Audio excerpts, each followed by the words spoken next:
The devil wants us spreading the truth from behind screens and rarely interacting with a human in the world. I've done this. The devil wants us to ghost our parents who nurtured us, thus breaking a commandment of the Most High.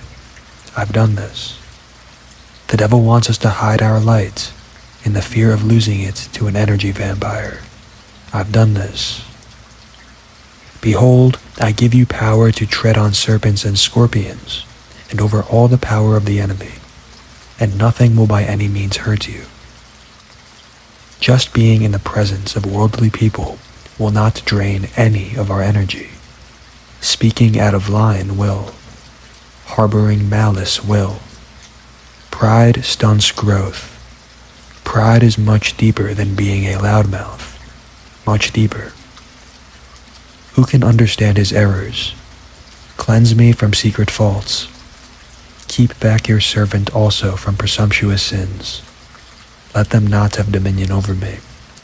Then I will be upright, and I will be innocent from the great transgression. Let the words of my mouth and the meditation of my heart be acceptable in your sight, O Lord, my strength and my Redeemer. Being around worldly people is a learning experience. It is an opportunity to sharpen discernment. It can make us aware of our own hidden pride and flaws in our own thinking. God can teach us in every situation. We hinder growth when we avoid social situations. Does this mean we go to the Christmas party or bar? Absolutely not. At least not for me. I am, however, working in a dark place right now. God has brought me here to do good. He has not brought me here to avoid every human interaction. He has been showing me the people who I need to be aware of, pretty much everyone.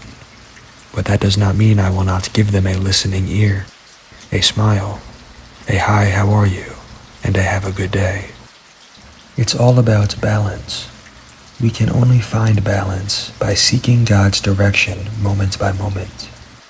I am not suggesting that we get back in contact with that ex who we know is not good for us. I am not suggesting that we go out of our way to have a conversation with the open Satanists. I am suggesting that we treat every single human with kindness and patience. Who is a wise man and endued with knowledge among you? Let him show out of a good conversation his works with meekness of wisdom. But if you have bitter envying and strife in your hearts, glory not, and lie not against the truth. This wisdom descends not from above, but is earthly, sensual, devilish. For where envying and strife is, there is confusion and every evil work. But the wisdom that is from above is first pure, then peaceable, gentle, and easy to be entreated, full of mercy and good fruits, without partiality and without hypocrisy. And the fruit of righteousness is sown in peace of them that make peace. Love your enemies, bless them that curse you, do good to them that hate you, and pray for them that despitefully use you and persecute you, that you may be the children of your Father who is in heaven. For he makes his sun to rise on the evil and on the good, and sends rain on the just and on the unjust.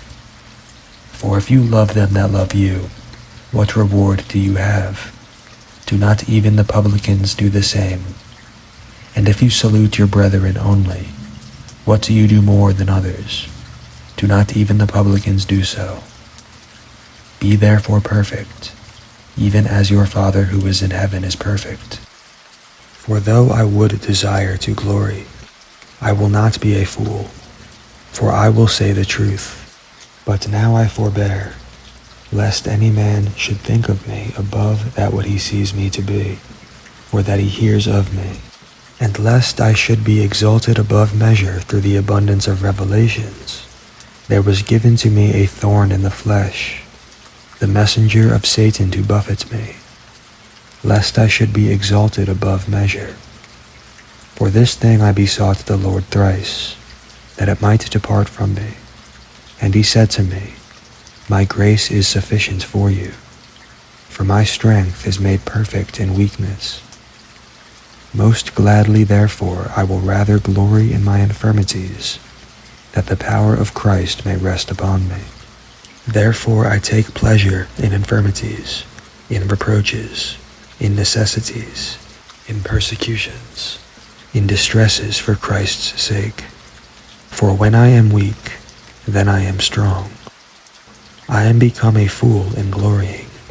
You have compelled me, for I ought to have been commended of you. For in nothing am I behind the very chiefest apostles, though I be nothing. Hallelujah.